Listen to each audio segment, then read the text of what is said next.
Muraho neza bene data, amahoro y'Imana bane namwe. Nitwa Tuyisenge Yohana Felix, ndakijijwe nkunda Imana, ndi umuvugabutumwa bwiza bwa Yesu Kristo. Ndashaka ko tuganira gato mu minota mikeya cyane itarenze 10. Reka tuganire ku kintu bita imibonano mpuzabitsina. Bibiliya ivuga iki ku mibonano mpuzabitsina? Impamvu iyi topic umwuka wera yanyoboye cyangwa yampase mu mutima wanjye ko twayiganiraho ni iki?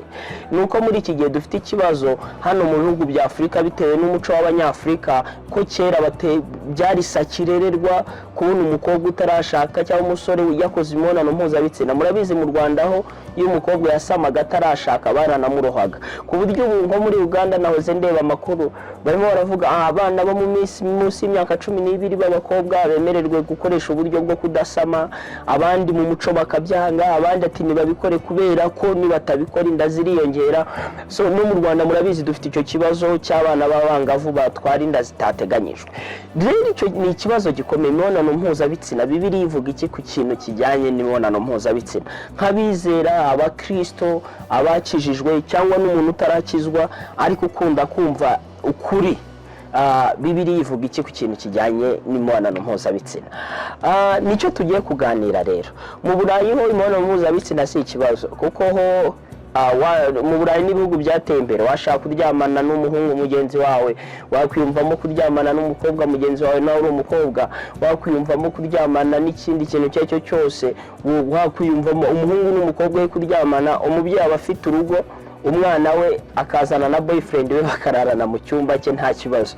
So bo mu Burayi n'ibihugu byateye imbere kuryamana si ikibazo, igihe cyari cyo cyose hariho hose mupfa kuba mubyemeranyijwe muraryamana. Ariko se Bibiliya ivuga iki ku mibonano mpuzabitsina?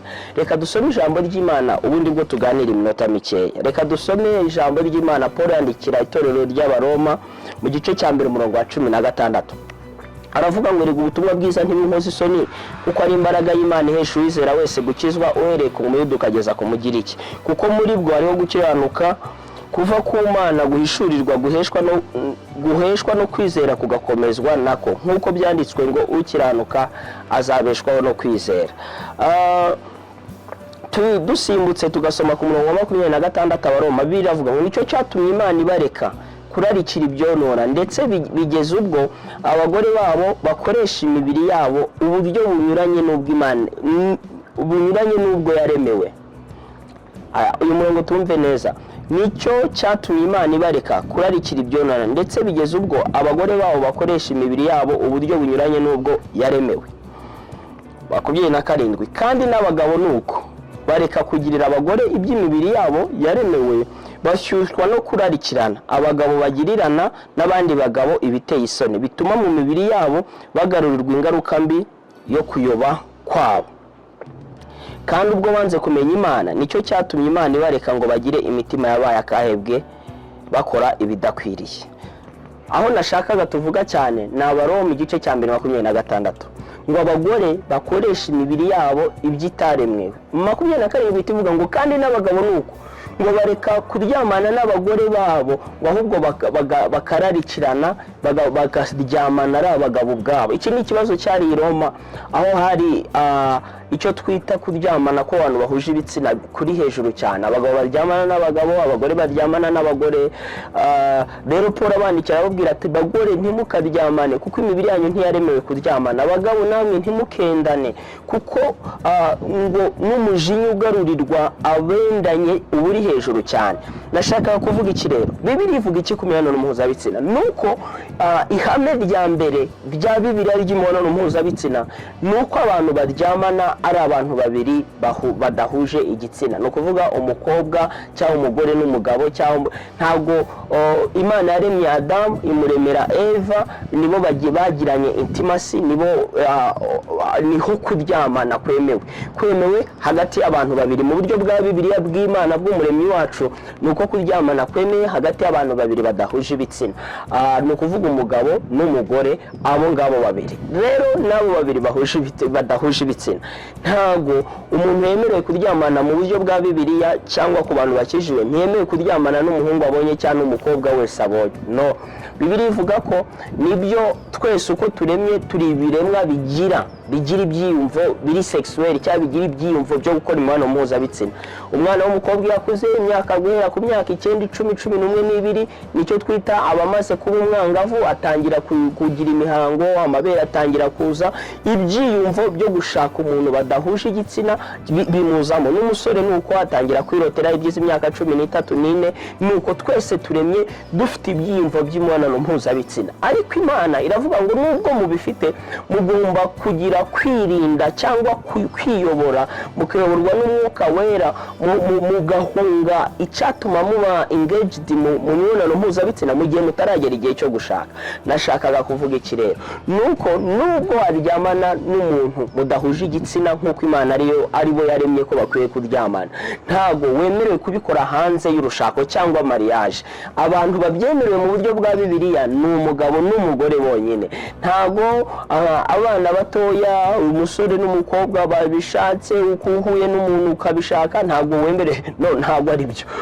Abemerewe gukora imibonano mpuzabitsina ni umugabo n'umugore bashakanye, babana, byemewe, bemeranyijwe kuba umugabo n'umugore. Iyo rero iyo isi ihisemo kutabikora utyo, ngaho reka mbahe igitekerezo. Ibaze nk'ubu nemerewe kuryamana n'umuntu wese ashaka igihe cyose. Uyu munsi aho ndi nkaryamana n'umuntu, ejo narara i Kigali nkaryamana n'umuntu, najya Busanze nkaryamana n'umuntu, narara Karongi nkaryamana n'umuntu, najya Rusizi nkaryamana n'umuntu. Ngahibaze abo bantu bavuka, kandi wibuke ko abo bakobwa turi kuryamana niko nabo baryamanye n'abandi bagabo. Mu yandi magambo ni ukuvuga iki? Abana ntibazajya babazi base, isi yahita ihinduka akavuyo hatabayeho ko twubahiriza rino tegeko ry'Imana ry'uko imibonano mpuzabitsina igomba kuba hagati y'abantu babiri badahuje igitsina, umugabo n'umugore, kandi nabo bashakanye. Niho ibyo byiyumvo byacu by'imibonano mpuzabitsina bigomba guharizwa, ntabwo bigomba guharizwa hanze yayo. Rero mu gihe tutabikurikiza utyo, tuba turimo tugana mu rupfu, tuba turimo tugana ahantu hatari heza.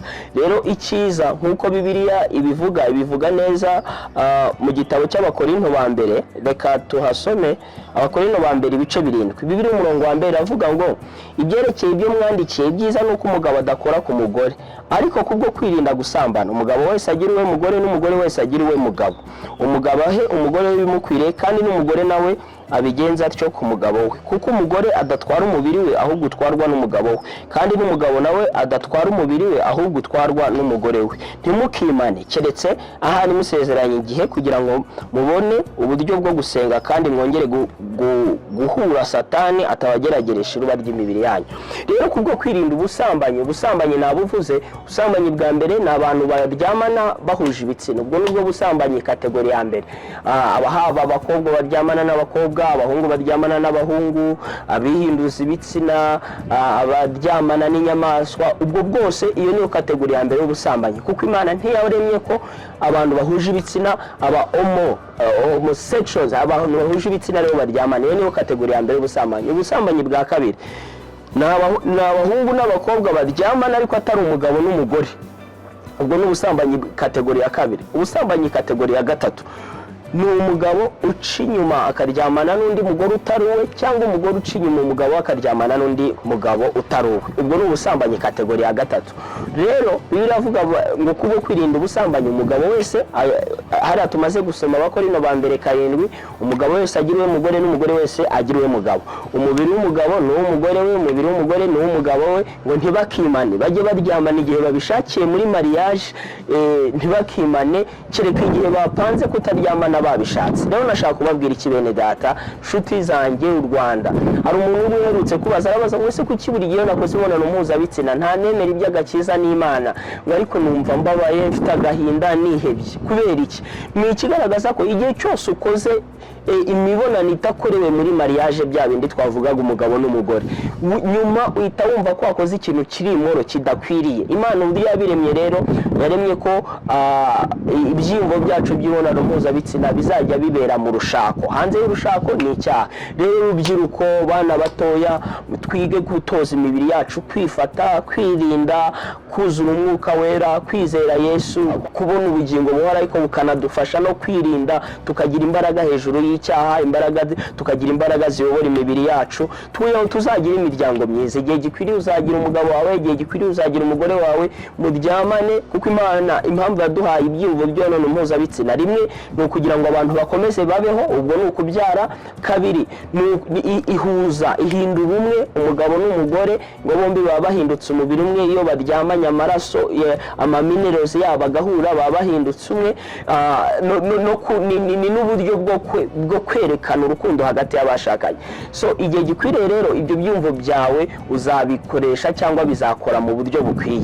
Rero twirinde uburyo bwose bw'ubusambanyi, twirinde umwuka watuma turyamana n'abo duhuje ibitsina, twirinde umwuka watuma turyamana n'abasore cyangwa abakobwa tutarashakana, tutari abagabo n'abagore, tukiri ngo ababoyi n'abagirlfriend. Twirinde umwuka watuma umugabo acinya umugore we cyangwa umugore acinya umugabo we, hoya. Ahubwo imibiri y'abagore ikora iki Imana yaremewe kuyikoresha, imibiri y'abagabo ikora iki Imana yaremewe kuyikoresha. Imibiri yanyu ni urusengero rw'umwuka wera, umubiri wawe ni uwa Kristo, umubiri wawe ni igitambo kizima cyera gishimwa n'Imana, kandi mu gihe gikwiriye umubiri wawe uzaba umugore wawe cyangwa uba umugabo wawe. Rero we kutesha agaciro, we kubusambanyi, we kuwica, ibindi byaha byose bikorerwa inyuma y'umubiri, ariko ubusambanyi bwo bwica umubiri, bwica umwuka, bwica ubugingo. So ni byiza ko rero imibiri yacu ihinduka ibitambo bizima byera kandi bishimwa n'Imana.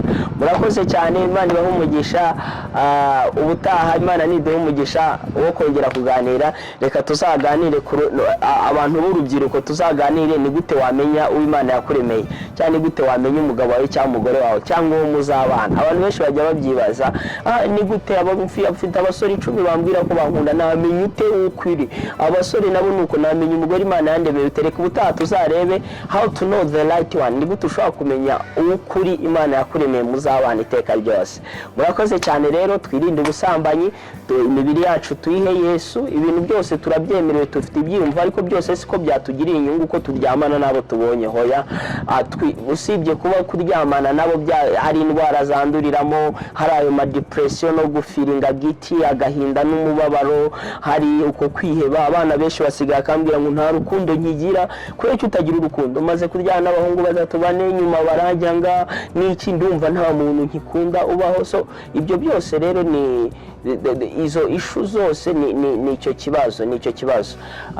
Ndumva twagarukiriza ahangaha, noneho ubutaha tuzaganira neza, tuzabivuga neza, tuvuge kuri icyo kintu, ni gute wamenya ukuri cyangwa ukwiriye Imana yakuremeye. Murakoze cyane, Imana ibahe umugisha, bagirire neza. Ubaye utarakizwa, utaraba icyaremwe gishya, waza gusubira muri no sengesho ukaba umwana w'Imana.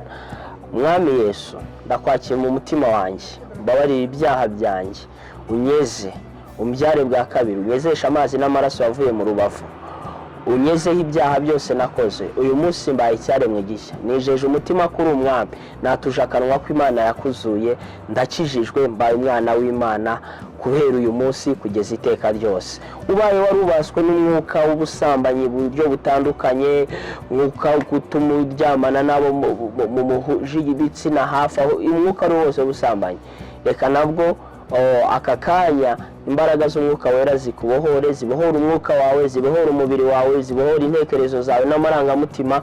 Uyu munsi ubohoke mu izina rya Yesu, ntuzongere kuboha ukundi. Fata umwanzuro wo kubivamo, wizere Kristo, wuzure umwuka wera. Iyo uyobowe n'umwuka gufasha kudakora ibyo kamere, umwuka ni umufasha, ni gisunika igufasha gukora ibyo kamere yananiwe gushobora. Murakoze cyane, Imana ibahe umugisha. Amen.